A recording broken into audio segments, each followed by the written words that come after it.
may be talking really fast, but yesterday I did this in 50 minutes, and they said I talked way too fast.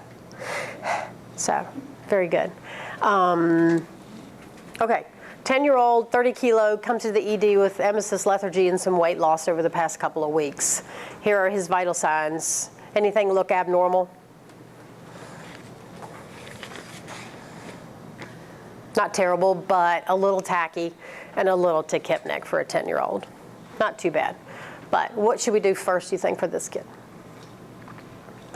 Pretty simple. Okay, it's right there for you. So get a finger stick, get an IV. If this kid was a transfer from another hospital or from a doctor's office and they say, you know, little Johnny probably has diabetes, his blood sugar was high at the other hospital, would you just go in and just start an IV and say, we're going to get some blood on you? Some people do. I think it's judgment. It's, you know, especially if it's nighttime and it's really busy, you're going to use your judgment on that. It depends on how you present yourself to the patient, to the family. So if Star goes in and says, hi, I'm Star.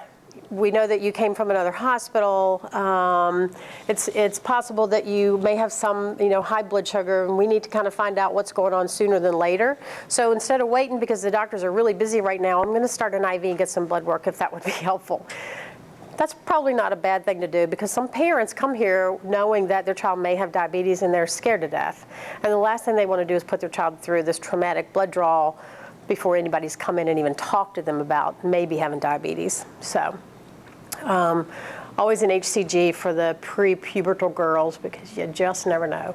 So here are our labs, 450, big ketones, acidotic, right? So that bicarb of 8, that's low. That's really low. So does that still make you think this child needs to have a bolus of bicarb? No. So bicarbs can be scary low for kids. I don't know what adults look like because I don't work over there, but you know, we just saw one not too long ago, pH of 6.9 and a bicarb of 4. Kid did not look that bad. That's what's scary. So don't let the numbers kind of freak you out. Just, you know, go through the protocol. The only reason, when you look at literature as well as talking to Dr. Woods and Dr. Rapask, who's the endocrine director, the reason why you would want to correct bicarb is if this kid is coding. As a result of being severely acidotic, that's when you would fix them with some bicarb. Okay. This is what's from your order set. This is what it should look like. Not that this exactly is going to be what's on the computer, but your labs and IV access, your 10 per kilo for the 30 kilo kid should be 300 cc's, right? Not 500 cc's for the 84 kilo like we had today, but that's okay. The insulin drip should be a 0.1 unit per kilo per hour, so 3 mLs per hour, right? Then we get down to your buffered solutions. So, because the blood sugar is what? What was it? 450. So your first bag of fluid is going to run at 1.5 maintenance. So it's half normal saline with this, okay, for glucose is over 250, right? Once it gets below 250, you add in your dextrose. So you got both bags running at 1.5 maintenance. So 1.5 maintenance is 105 mLs per hour for this kid. So how you split that up for a 2-bag system once his blood sugar gets below 250? It's like 50-ish, 52 per bag, right? That's your 2-bag system. Does that make sense? Very good. Guardrails, seen that before? Okay.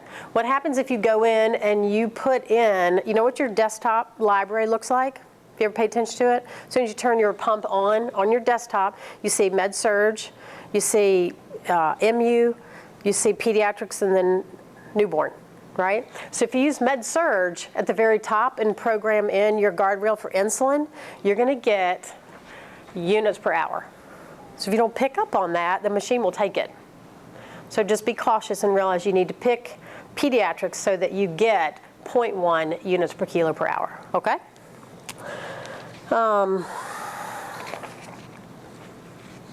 Okay, hour later, here you have it.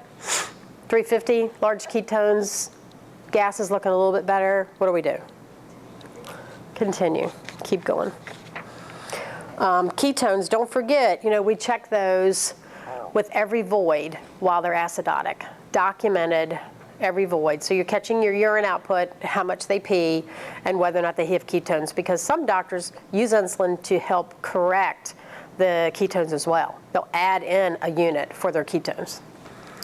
So there are ongoing, which hopefully is going to be on here, so that it is some of that will be helpful for the nurses. VBG and AccuChecks every hour, chemistries every 2 hours.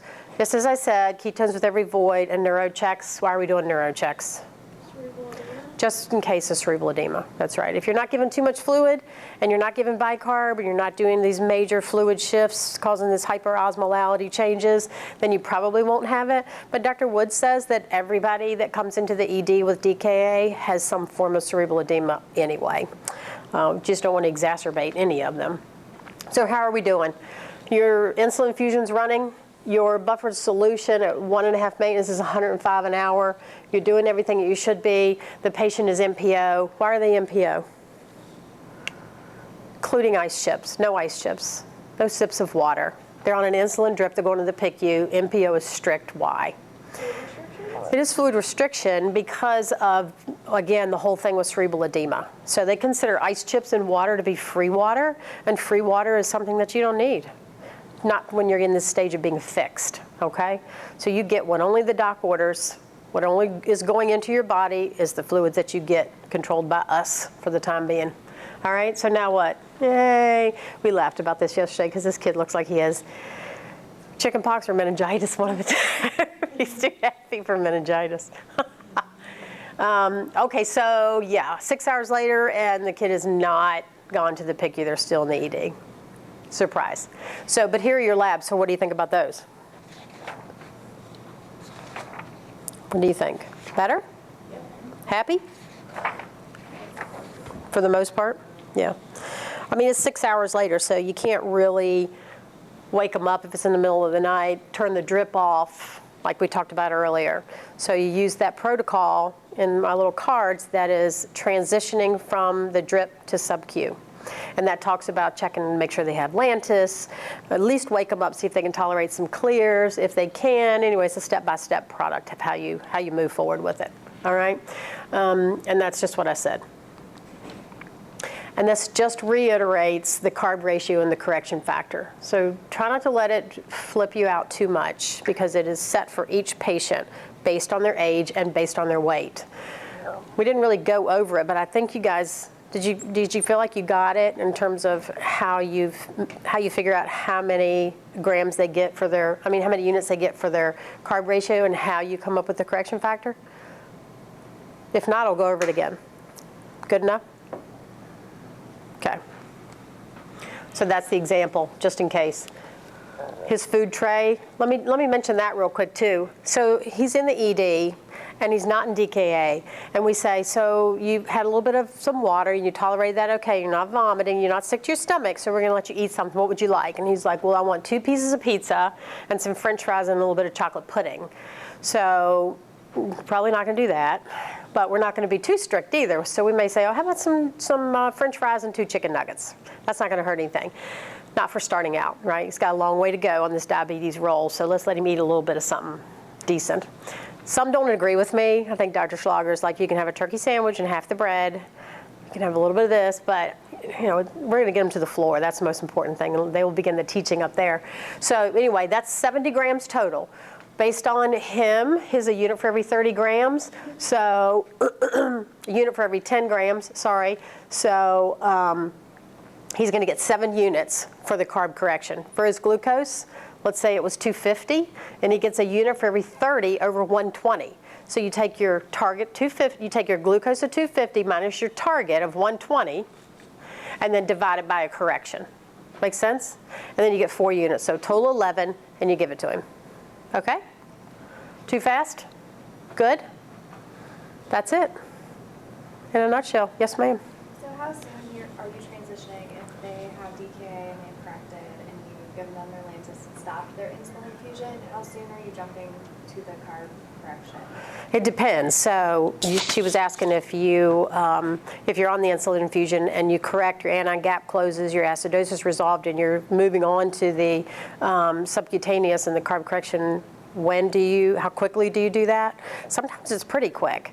It depends, like we're saying, if it's nighttime, and if it's 3 o'clock in the morning, you don't want to wake the child up.